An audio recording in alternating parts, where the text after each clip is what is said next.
রাজ্যতে এমনিতে কাজ খুব বেশি একটা হচ্ছে না, আর যেখানেই হচ্ছে সেখানটায় সেই কাজগুলো সৎভাবে হচ্ছে না। এ দেখুন, কোটি কোটি টাকার কাজ। বস্তাগুলো দেখছেন? কোন বস্তায় মাটি ভরা আছে একবার দেখুন তো। একটা বস্তায় মাটি আছে নাকি? কোনো বস্তায় মাটি নেই। তারানগর, লালগোলা, ভগবানগোলা, মালদার ভূতনি, এগুলো সব পুরো গ্রামকে গ্রাম ভেঙে চলে গেল।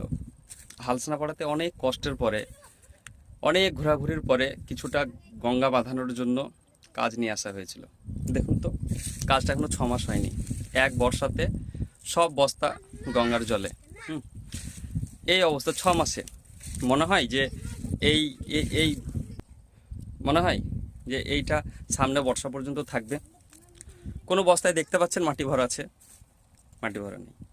কারণ এখানে সবই চুরি হয়েছে। যে টাকা এসেছে সেই টাকার 50% কাজ করা হয়নি। ভরি ভরি চুরি। এতে যেরকম কন্ট্রাক্টরের দোষ আছে, ঠিকাদারের দোষ আছে, সেই রকম গ্রামের জনগণেরও দোষ আছে।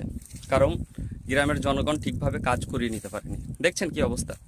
একটা বর্ষা যায়নি, একটা বর্ষাতে সব শেষ। প্রায় কোটি কোটি টাকার কাজ, মানে কি বলবো, বলার মতো কোনো ভাষা নেই।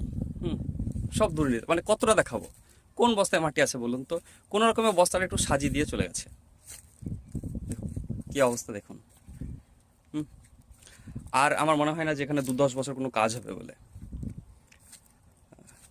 সব শেষ, একটা বর্ষাতে সব শেষ। সব চোর, চোরে ভর্তি হয়ে গেছে। যত কন্ট্রাক্টর আছে সব চোর। কোনো বস্তাতে দেখাতে পারবেন না যে ফুল বস্তা মাটি ভরা আছে। দেখুন কি অবস্থা। যতটা দেখাবো সব, কোনো বস্তায় মাটি নেই। বস্তাগুলো কোনো রকমের সাজিয়ে দিয়ে চলে গেছে। অবস্থা দেখেন, দেখেন কি অবস্থা। কোটি কোটি টাকা কাজ। এখানে 1 মিটার পাথর দেওয়ার কথা ছিল, 1 মিটার বাই 1.5 মিটার, সেটাও হাফ দিয়েছে, হাফ দেয়নি। হুম, মানে আর কি বলবো, দেখে আফসোস হচ্ছে, আফসোস হচ্ছে। আরে এদের কি একটু বিবেক বলে কিছু নেই?